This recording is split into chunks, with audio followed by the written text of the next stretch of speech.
I'm going to go over the shareholders' equity section of the balance sheet. So this would be right below your liabilities.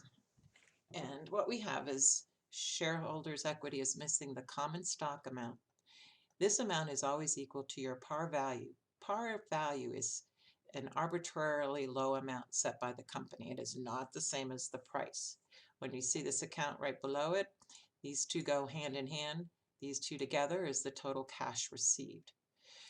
But to get this missing piece, this is equal to your par times the number of shares issued, not authorized, issued.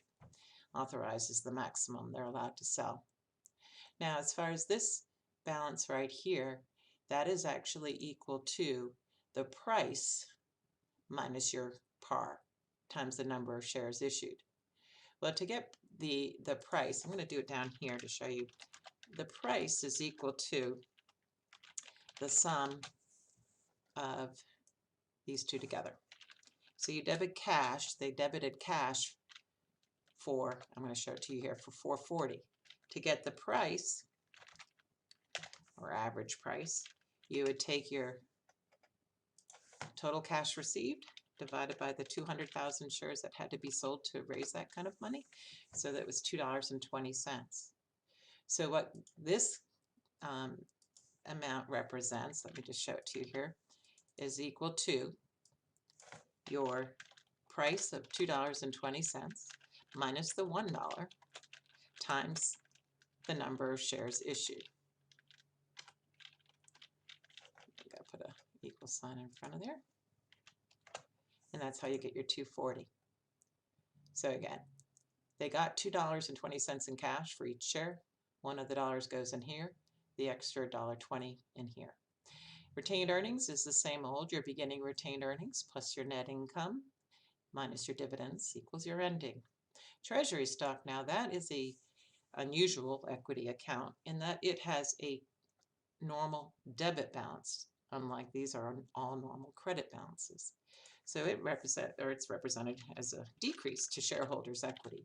And what's happening is they're having to debit their,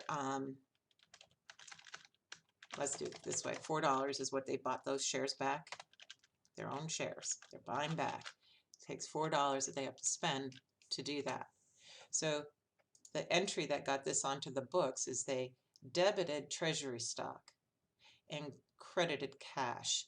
Now, treasury stock is actually these shares that have been issued. They're part of the 200,000. So now what you have, if you look at this, if you're ever asked what are the shares outstanding, well, it's your 200,000 minus the 10,000 they bought back. This is kept in its own account because it's important for users of the financials to know how many of the shares do the company have in their possession, because they could reissue these at any point.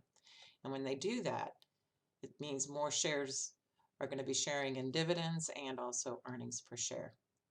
All right, the last piece we're missing here is total shareholders' equity, and it is the sum of all these accounts together. Again, remember this is the number, or this is a negative.